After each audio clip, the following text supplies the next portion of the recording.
Hey, what's up? What's up? What's up? What's up? A gracious good morning to you, good people. It's your girl, baby. You know what I do, and you know what I do it. It's Tuesday morning. It's 2:34 in the a.m. I'm right on time this morning. Yay me! Um, it's August 5th. I have been in my head for the past couple of days because there's a lot going on mentally and emotionally to decipher. Uh, where do I start? I'm coming up on the third year anniversary of my mom's passing. Yeah, it's the third year. And that's bringing up all kinds of stuff. And then the other day I found out my old housemate who passed away at the end of March, I found out her cat died.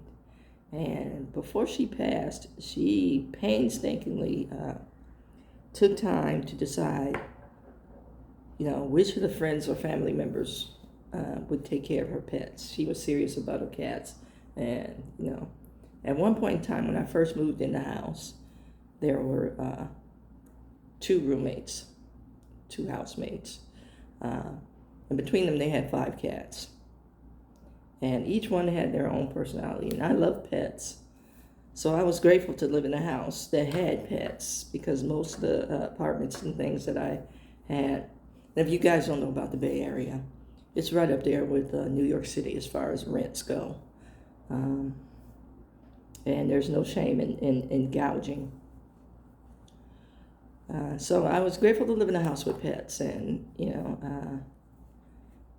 when I left home, when I moved to the Bay Area, because I couldn't stand this cowboy town that my mom chose to live in, this racist cowboy town.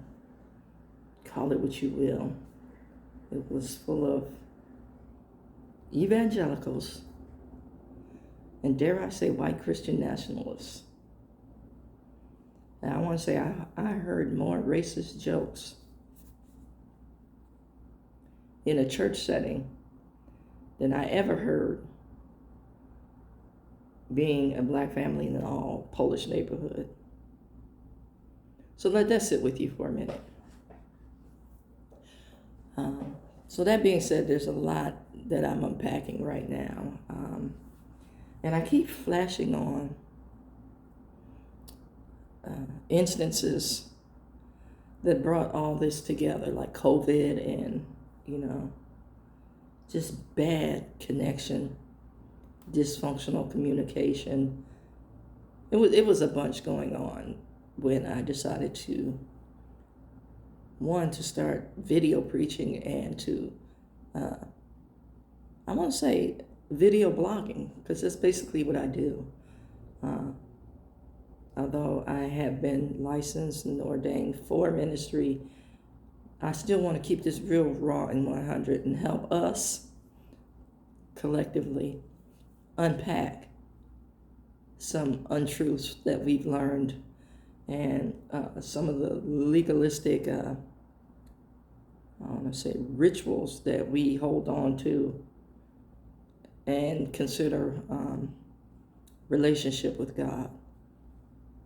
So that being said, man, I know you guys are going to think this is an odd way to start off, kind of like a sermonette, but I have to say this. A lot of us, I told you I got caught in this algorithm with this particular sister who is part of the alphabet community, the LGBTQ community. LGBTQIA. I call it the alphabet community because we keep adding on to the acronyms. Yeah. This particular individual is looking for love. But I want to say she's like a praying mantis. She doesn't like a comment that somebody says to one of her videos, and she critiques it. So a possible love interest, you keep tearing their heads off. Either that or you having a mental or emotional breakdown on film And you're hoping that people find this attractive. What? Make it make sense.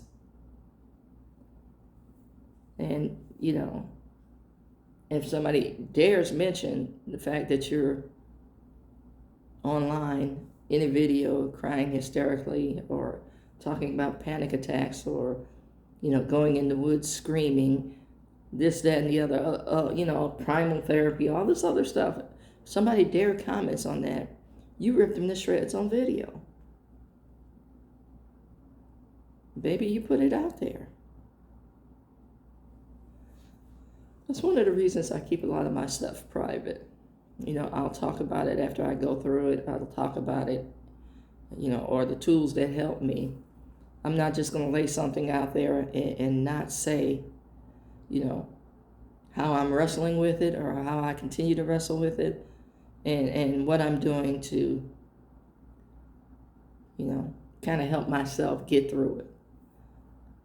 First and foremost is always prayer. First and foremost. I may still act on my impulses, and then I'll talk about the trouble that got me into. This is real. I'm not saying that the mental health struggles that this person is experiencing is not real. I'm not saying that. What I'm saying is, or I'm posing the question of, do you really want help since you tear into somebody, like a hyena on a carcass? Do you really want to help? Or as Jesus asked the man at the pool of Bethesda, do you want to be healed? And what was the instruction after that? Take up your mat and walk. Okay, now I'm 7 minutes in. Let me get into my message, what I logged on to say. Do some song lyrics first, because a lot of people relate to music. Blame it on the goose. Got you feeling loose. Blame it on the Tron. Got you in the zone.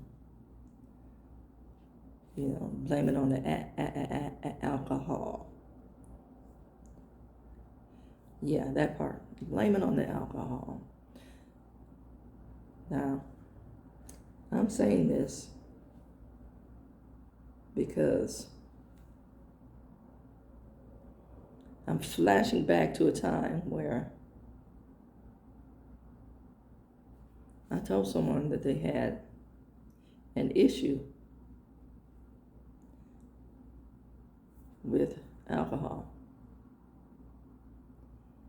And they immediately, and I can't blame them, they immediately jumped on the defensive. If you thought that, why did you bring wine into the situation? And, I'm guilty of that. Because I thought this particular individual, enjoyed a good bottle of wine, was a wine connoisseur. Then the individual went so far as to call out my family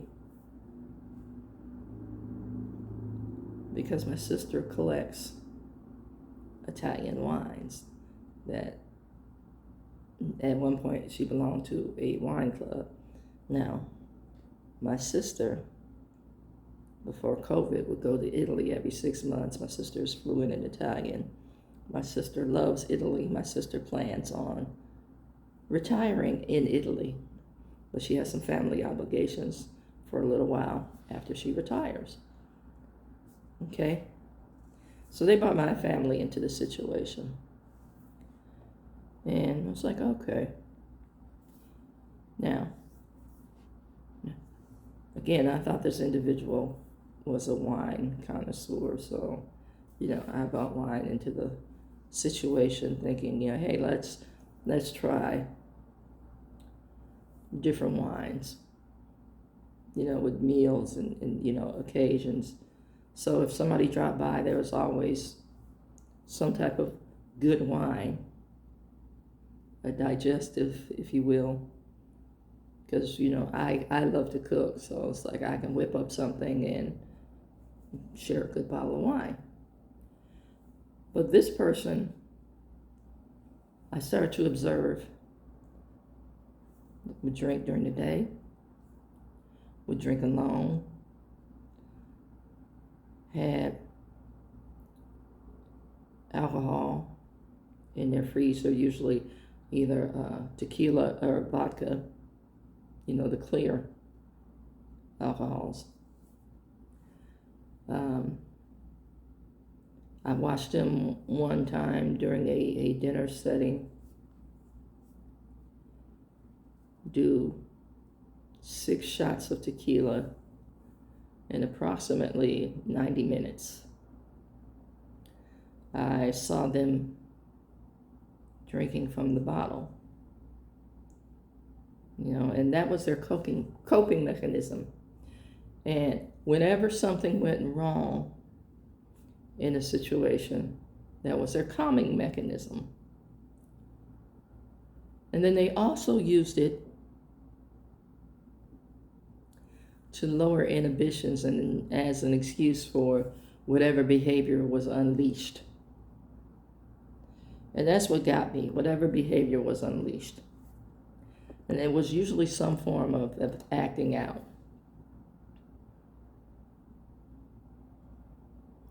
And more often than not, it was in an intimate nature, acting out.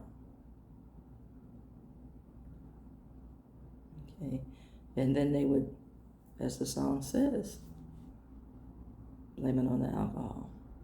Now I'm going to give you this visual example, and I want you to think about it. When we get to our respective homes, and we close the door, and we make sure everything is shuttered tight, we feel relatively safe. Even if, say at one instance, we forget to close the garage door, as long as the other doors are locked. But that open garage door makes you vulnerable.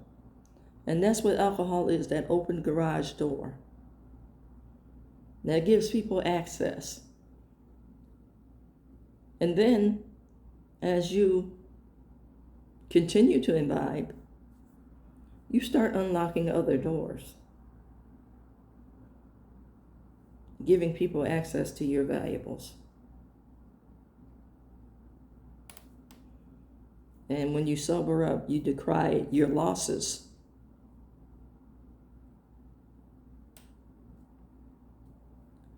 But you have to remember,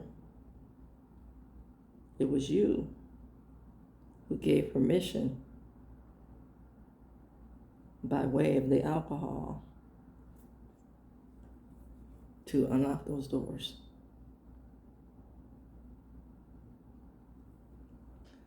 Now,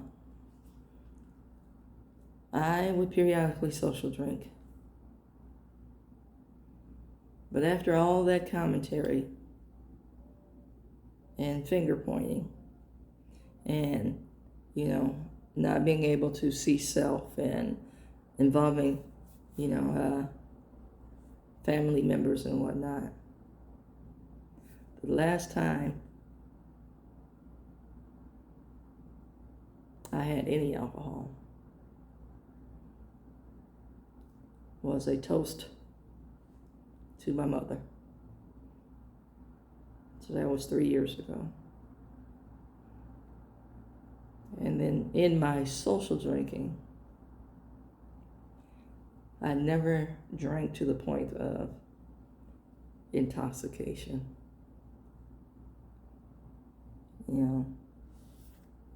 My high is life. My high is the spirit. My high is being of service. My high is sharing. My high is in honoring my ancestors and how I was brought up, and maintain the mindset of helping others come up. And I'm going to say amen on that. And leave you thinking about your alcohol.